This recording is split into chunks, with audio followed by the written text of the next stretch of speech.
The finale of the 4 seasons, Season 2, looks soft and cozy on the surface. Snowy Italy, Christmas music, FaceTime calls, marathon races, and awkward holiday gifts. But underneath all of that, the episode is really about something much heavier. Accepting that life keeps changing, whether you want it to or not. Every major character spends the season trying to avoid some uncomfortable truth about aging, grief, identity, or love, and by the end of the finale, they all finally realize the same thing. You cannot freeze your life in place forever. That's why the episode constantly balances comedy with sadness.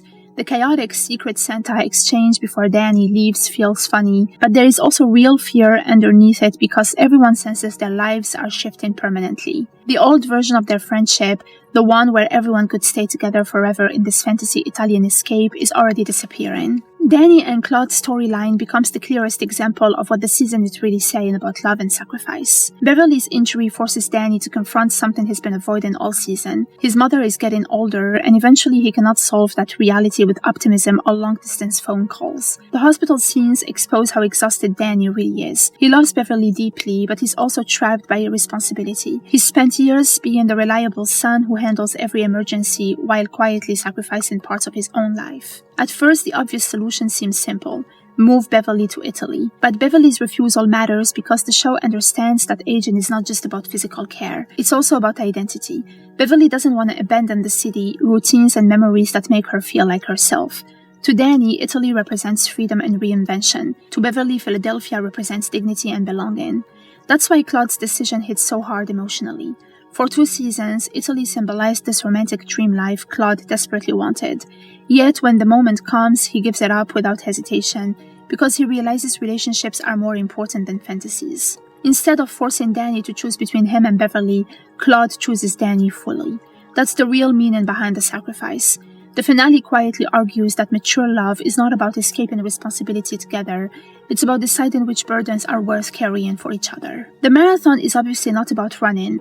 It's about Jack and Kate finally stopping the emotional performance they've both been trapped in all season. Jack spends most of the finale convinced he failed at life. He didn't run the marathon earlier, he still hasn't processed Nick's death, he feels emotionally stuck, and he feels like grief has hollowed him out. Meanwhile, Kate copes the opposite way.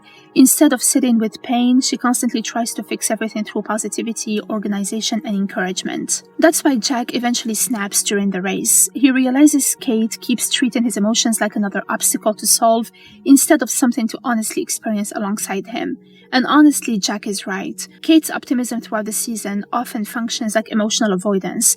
She keeps everyone moving because she's terrified of what might happen if she slows down long enough to fully feel her fears. The marathon forces both of them to stop pretending. When Kate finally admits how scared she really is, scared of aging, purposelessness, losing connection, losing identity, and slowly drifting apart from Jack, it completely changes their relationship dynamic. For the first time all season, neither of them is trying to manage the other person emotionally. They're just honest. That's why finishing the marathon together matters so much symbolically. Their marriage survives because they finally stop protecting each other from vulnerability and start sharing it instead. Anne's storyline feels comedic for most of the finale, but it's actually one of the saddest and most meaningful arcs in the season. Her entire New Woman reinvention is clearly performative. The new walk, the glamorous photos, the fake Italian fantasy life, and the flirtation with Mark. None of it is really about romance, it's about panic.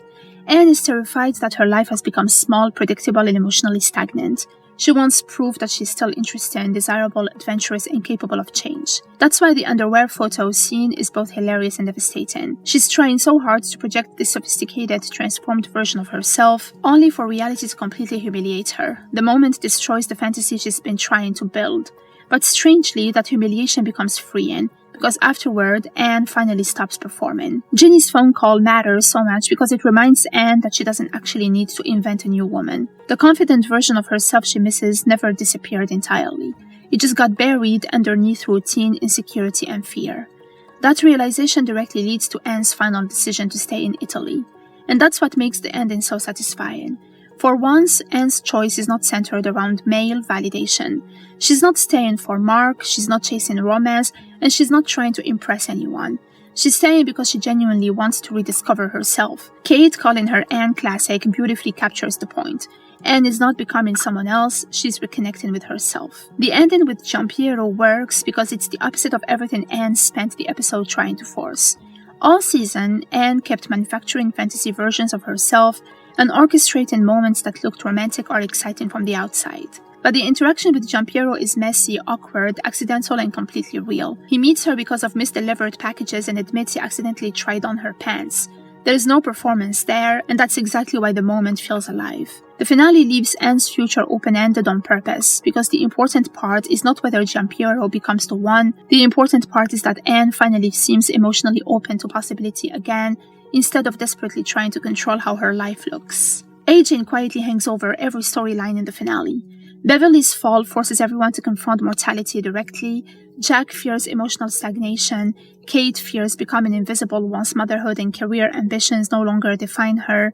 Anne fears she's already missed her chance to reinvent herself. Even the Christmas setting reinforces this theme. Winter in the episode doesn't symbolize death exactly, it symbolizes transition, a season where things appear frozen or dormant before eventually changing again. That's why Vivaldi's Winter becomes so important structurally. The music gives the finale this bittersweet feeling that life keeps cycling forward whether people feel ready or not. The characters entered the season trying to resist change. Danny wanted to escape responsibility, Claude wanted permanent reinvention, Jack avoided grief, Kate avoided vulnerability, and Anne avoided herself. By the end, all of them finally accept that life is movement.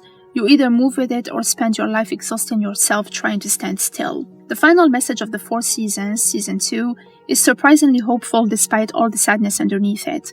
The show doesn't promise perfect happiness, it doesn't solve aging, it doesn't erase grief, and it doesn't magically repair every relationship.